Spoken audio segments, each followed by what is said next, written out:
Hey everybody, welcome to Into the 99 bonus episode where we have 99 cards because Commander's never won. And I am one of your hosts, Sherman. I'm Brian. And like I said, this is a bonus episode. We're trying something different. We're going to be talking about different jank cards. We're going to call this Junk Divers. Yeah, So, a mini episode, just kind of like you said, about bringing the unknown cards. yeah. So let's start off by introducing Brian here, because this is not the same Brian that you normally hear. This is a different Brian. Brian 2. Yeah, Brian Brian 2. Spelled correctly with a Y. Yeah. Brian, how did you get into Magic? Oh, I've been playing Magic since I was about 9-10 years old. It's been probably pushing about 23 years now. Like most, found my cards at a garage sale, shoebox kind of thing, and just kind of took off from there. The rest is history. Man, so you've been playing for a long time, and that's one of the beauties. You're like Daniel. You started off when earlier today, but you've been playing consistently, from my understanding.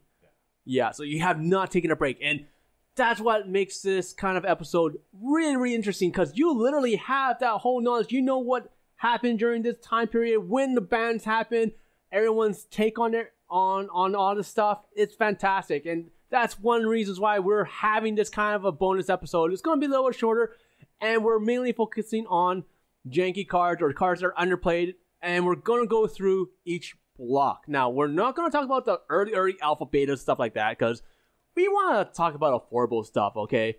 Let's face it, okay? if something's janky, but it's like an $800 card, what's the point? Yeah. I have this jank card from Beta. It's called Mox Saphir. Who want to play that? Oh, boy. So, we're going to start off by talking about the Mirage block. Yeah. Okay, so for those who don't know, Mirage block is Mirage, Visions, and Weather Lights. Yeah. Did you know, Sherman, this is the first block, the actual first official longer block. So one larger set, Mirage, and then two smaller sets. That's so cool. So that's when it became like the 4 kind of a yearly quarter thing? Yeah, exactly. Yeah, there were some kind of the previous Ice Age homelands, etc., that kind of era. Those were smaller. They weren't really official blocks, but this is kind of the first real large, small to start that off. Yeah, so kind of what started and became like a standard rotation. Yeah. If I also remember correctly, because I was still kind of in, like, playing this, and then I stopped playing. But this is also when they started, like they had the novels beforehand, but this is when they actually started having them linked in with each other. Yeah, that was kind of our first real official kind of storyline and following these developed characters, and first appearance of our boy Teferi as well. So. Oh. Yeah, started out in flavor text, of course, before he got an actual card. But, Disruptive Students. Yeah. Ah. Yeah, starting out, Teferi's Isle, Teferi's Veil, all these Teferi-esque named cards that are coming up in this block. So it's the first real appearance of him, and getting into some of the major characters going forward. Oh man, takes me back. That's how old I am too. Dinosaurs over here. Yeah, totally. Okay, so with that, the way it's gonna work here is we're gonna pick one card from each set, okay? And we're gonna be like, okay, this is the one we would choose. We might have some nominations here and there. We're like, we consider this one or whatnot, but this is the one we're focused on. So let's start off with Mirage. I don't know what Brian picked. He does not know what I picked. We might have the same card. Yeah, we might. Going in blind here. Yeah. So, but that's the fun of it, because if we both know, then it breaks the surprise. So, Brian, how about you start? Yeah, so I got an old little chestnut here. I tried to stick to cards that I personally have played before, have some experience with, because they're just fun. So mine from Mirage was Tombstone Stairwell. So that's a great card. It is a great. See, Dan already agrees. Sherman's laughing, but yeah, Tombstone Stairwell. So two black for a world enchantment. So watch out. The world is a super type, so there can only ever be one world enchantment on the battlefield at any given time. If another one would come into play, the first one is sacrificed. So it's a 2 black world enchantment, cumulative upkeep, 1 and a black. At the beginning of each player's upkeep, so each player, not just yourself, but each player's upkeep, every player creates X 2/2 black zombie creature tokens, where X is the number of creature cards in that player's graveyard. Sherman can't keep it together. In Crush the Bloodbraided, that card is an absolute powerhouse because they are sacrificed at the end. Yeah.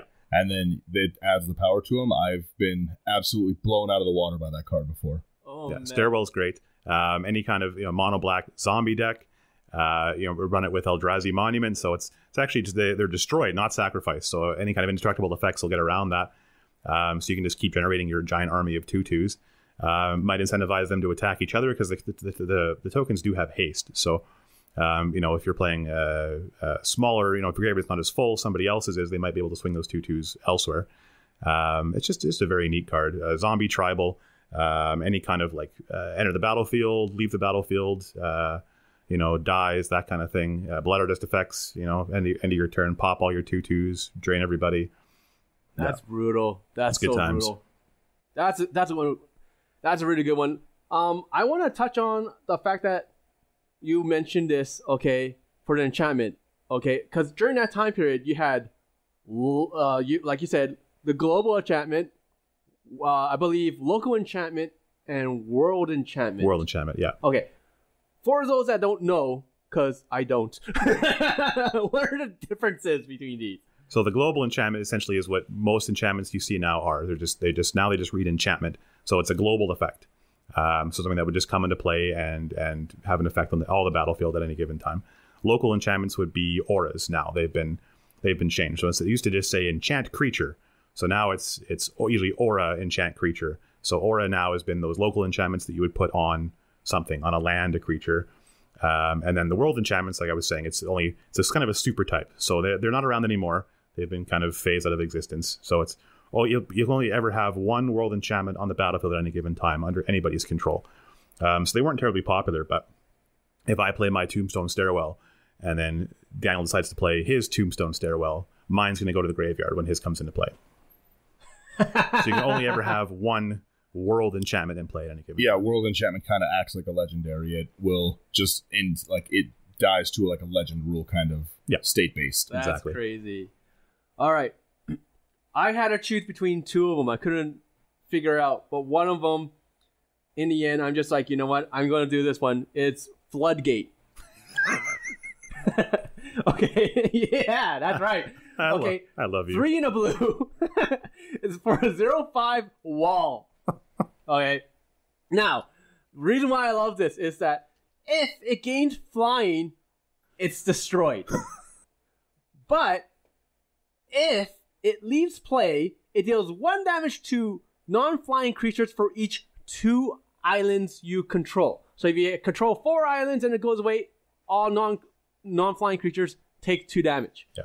Absolutely flavor home run on this card. I mean, who's ever seen a flying wall, right? It's implied that the dam bursts and then all your islands just wash over everybody. And yeah.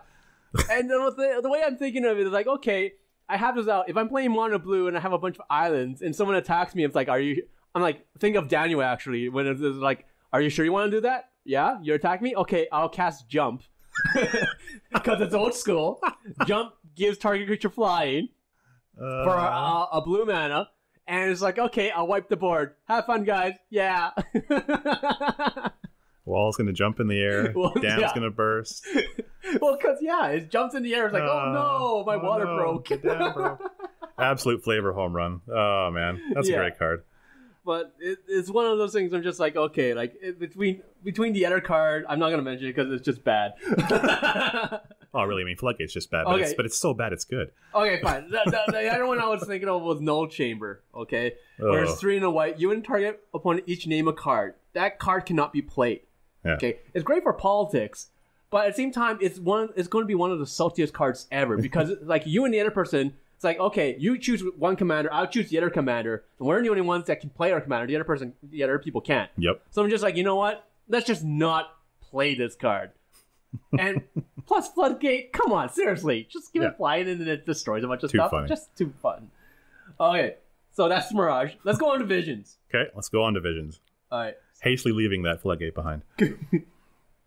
Visions, next set in the Mirage block. One of the neat things, it's the first time we ever saw end of the battlefield effects.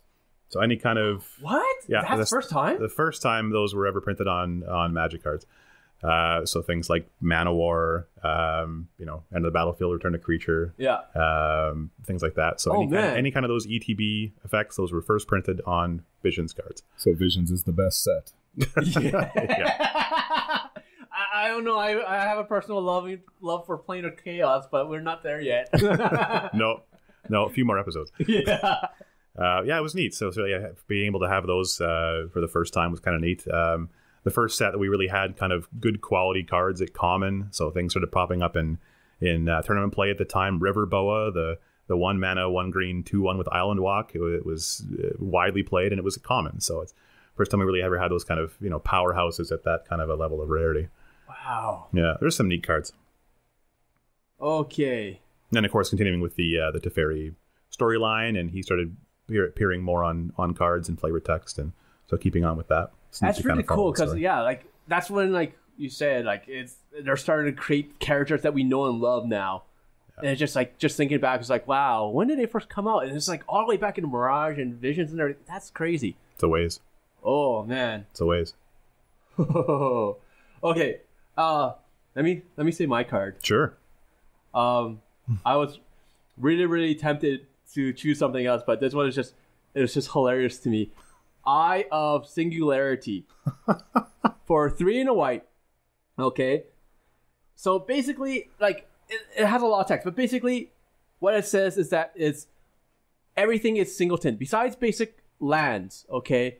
Whenever a card of the same name enters, destroy the other one. Okay. So if Daniel has a strip mine and I bring out a strip mine, he either has to use the strip mine right away, or it just gets destroyed. If someone has a token, let's say Brian, the other Brian, has a Smothering Tithe out. Okay, sure. Create 1 treasure token. Okay, Eye of Singularity says, all right, if another one comes out, you have to use the mana or sacrifice it or get rid of it. Either way, it's ultimate singleton. Yeah. Ultimate. Okay, only one person can have a Soul Ring. Only one person can have a Valakut. Only one person can have anything. Keeps it a little fair and balanced, right? Oh, for the most part. This means you get a dogpile on the guy that has a Soul Ring, that's all. But imagine if you have something like that with a bunch of clone effects, right? It's oh, okay, I'll play this. Oh, I like that Ulamog you have. I'll create an Ulamog too that copies the name as well. Oh no, yours gets destroyed. That's sweet. The old legend rule. Old legend rule. And that's why I'm oh, this is awesome. It would easily shut down token decks. Hands down. Yeah. But just the shenanigans you have, just the fact that oh, you have a Soul Ring? Well, I have a Soul Ring now. You don't get it. I didn't steal it. Yeah. Okay. I just got rid of yours. I'm the only one that gets to have one. Yeah. Yeah. And then, it's someone else's turn. I like that. That's neat. Very neat. I also picked a white card from this set. It seems like an oft forgotten about common, believe it or not, common. Righteous Aura. This was 1 and a white for a global enchantment. So it's 1 white to activate. So you pay 2 life and you prevent all damage a source of your choice would deal to you this turn. So it doesn't seem like much, but you figure it's 1 and a white, so it's cheap. Activation cost is cheap. It's just 1 white. 2 life is basically nothing in our format, and it doesn't target the source of the damage. So you can easily, someone's attacking you with a 30/30 Voltroned up, equipmented up commander to one-shot you. I'll just pay a white and 2 life, and it just goes away, right? So if you have your white mana open, it just kind of staves off all those giant combats. I mean, usually what they're swinging at you with is going to be bigger than a 2/2 anyway. So 2 life is nothing to stave off any of those effects. What I really love about Righteous Aura, okay, is one, and we talked about this previously in many other episodes, is that Wizards has been pushing a lot of commander damage or win cons for commander damage. Yeah. So Righteous Aura eliminates that. On top of that, Righteous Aura says you prevent that damage, right? Yeah. So now we have a lot of cards that a lot of people will be if you deal combat damage, do this. If you deal combat damage, do that. Draw a card, discard a card, have someone just discard a hand, stuff like that. You're stopping that ability just from this. You pay 2 life, you stop their taking more damage, and you stop the ability. It's fantastic. It's very, very good. It's really, really good. And it's a cheap card. Yeah, 25 cents, common. Had a reprint in a block coming up. I'm sure we can talk about it, but it's very, very cheap, 25-cent card. Slots into most kind of Pillow 40-esque kind of control decks. Unlike Circles of Protection back in the day, or something like Story Circle, where you would name a color when it comes into play. This certainly it's the 2 life is a cost. It's a real cost. It's not much of a cost, but it can target colorless sources. So so something like a Circle of Protection or a Story Circle that would normally be able to only do colored sources, this can stop Ulamog or any other giant colorless Eldrazi fatties coming your way as well. So little card. Too bad I can't stop an elevator. No, unfortunately not. Yeah. Actually, side note, for Visions, I was really tempted to put this card in, but it was just so bad. It was a Caravex or something. Spite? Caravex Spite. Okay. So what it was, it's a sorcery speed, I believe. I didn't write it down, but it was like burned in my memory for some reason. Okay, it's a black. You sacrifice all your permanents and discard your hand, and target opponent loses 5 life. 5 life. Instant speed, even. Oh, is it? Oh, it's instant speed. Yeah. Card actually saw play for a while with any of those kind of Barren Glory kind of only permanent on the battlefield kind of things. They'd have an Academy Rector in play to go and tutor for it. So then you just pitch your hand to the spell, sacrifice everything, including the Rector, go and get Barren Glory, and it would be your only permanent in play, and you had no cards in your hand, and then you'd win the game on your upkeep. Oh my goodness! Little secret tech there. This is why we have you on the show. I don't know this. Yeah, it's a very neat card. Okay. Oh my goodness. I gotta keep it together. Okay, let's go on to the last set. Weatherlight. You betcha. So following Mirage and Visions, getting into Weatherlight now, this was now the first appearance of the Weatherlight crew. So now we really have an ordered narrative focused on these soon to be well established characters. Gerard, Krovax, Squee, Hannah, all that crew, Karn, everybody. So getting to follow them around, and this is kind of where the novels kind of picked up a little bit, and they kind of went into the next few blocks, and we got to follow the Wrath cycle and all those stories, and it was neat to finally follow those characters. It also introduced Graveyard Order Matters cards. Not that those really are around much anymore. Technically, you're not allowed to reorder the cards in your graveyard in case somebody has a card like this. So something that would check the top creature, top card or top creature card of your graveyard or an opponent's graveyard. We're not actually able to rearrange that. So technically, if you're playing with those cards, got to keep your graveyard stacked as it comes in. Can't just shuffle it around. Interesting. So if let's say a mass board wipe happens, you can choose the order of. Yeah. Oh, absolutely. Yeah. Yeah, but you couldn't just later on in the game start shuffling through and, as a reminder to put your flashback spells on the top or something that you wanted to keep.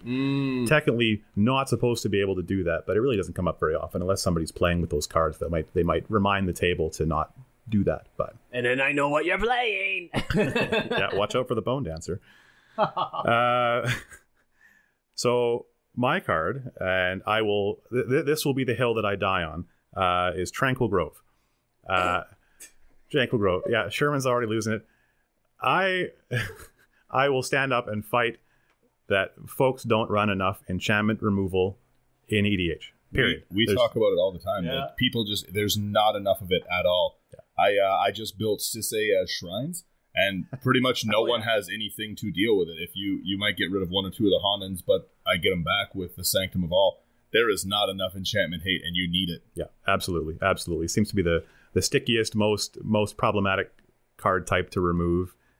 Creatures, artifacts, those are relatively common. Enchantments, just not so much. You have pinpoint spot removal, and those will deal with 1 or 2, but like Daniel said, you got a whole mass of them on the board, and you got somebody to deal with it. So Tranquil Grove is the card for that. So it's 1 green, so 3 to cast. It's a rare. So this time we stepped up from common. Now we're getting into the Rich Blood. They're only about $2-3 right now, but snap them up. Yeah, Money eggs. Oh, sorry. 1 in green. It was 2 to cast, 3 to activate, 1 green to activate, and it destroys all other enchantments in play, except this one. So you are the only one with Tranquil Grove. Everybody else, goodbye enchantments. That's so good. Oh man. Yeah, it's repeatable. You're going to force someone to waste a spot removal on your grove if they want to have any more enchantments in play. Hard to remove because it's an enchantment itself. So already we said more enchantment removal. Well, now you need removal for the removal. And I'd say it's very cheap. Say 2 to cast, 3 to activate, cheap to pick up. Definitely not a card you see very often in EDH at all. No, definitely not. I mean, certainly mono green, it's a little tough now because they started making enchantments a lot better. So a lot of your card draw and if those kind of effects are on enchantments, but still, I think a small price to pay, even in green-white decks, any other color, being able to blow up everything at instant speed, even 1 green, just nope, it's all the enchantments are gone. I really, really like that. I really do. Oh man. So especially like we had Theros Beyond Death that came out not too long ago. So that's enchantment heavy. So stuff like that, and then we're seeing a lot of enchantment creatures. Yeah. You know, so this is quite devastating, and like once again, this is way back in the day during the Weatherlight set. You know, so like it's been around for ages. So yeah, it's only had 1 reprint, and that was in a core set, so it's still relatively obscure, harder to find, but cheap enough, and should be a neat inclusion. If you really want to be mean, you can pair it with Enchanted Evening and destroy all permanents. Oh, good lord!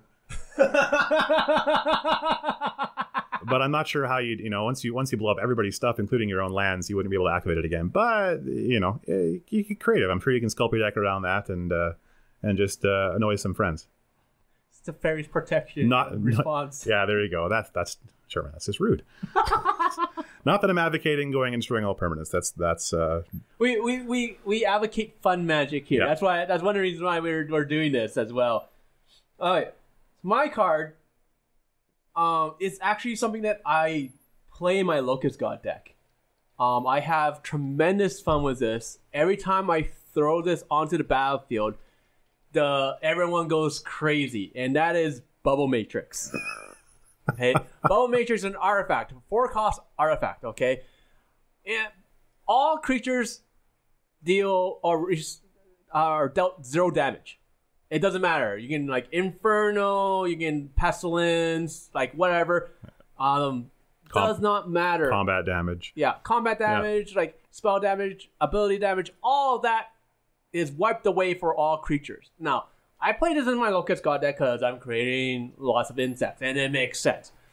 But what I like to do is I just like to throw it down, just use all my insects as blockers, and that's all I do. But I'll have other people, they'll be like, okay, it's like a check for people that play big stompy things. If you're coming at me with a 10-10 and you don't have trample, okay, I'll just block with whatever and I don't care. Yep. Yeah. It's done. Toss that 1/1 in front of it, just stops it dead in its tracks. Yeah. It stops a lot of things. So it's just a beautiful, very, very beautiful card. And I will I will never remove that from Locust God. It's just hilarious. And the best is when you do that for other people too, because they always think oh, you're I'm at the advantage because of the Locust God, but then they realize, oh wait, I have all these small creatures that I can compete against for the bigger creatures, so I'm happy too. And it's okay, so and my Locust God deck is not a pillow fort in any way. I'm very, very aggressive with it. I don't have a lab man win, but when I have the Bubble Matrix, I go for my mill win. Because I'm searching for Altar of the Brood, or I'm searching for Sage Road Denizen. Okay, so okay. Yeah. Altar of the Brood is whenever a permanent comes into play, everybody mills 1. Sage Road Denizen says anytime a blue creature comes into play, someone mills.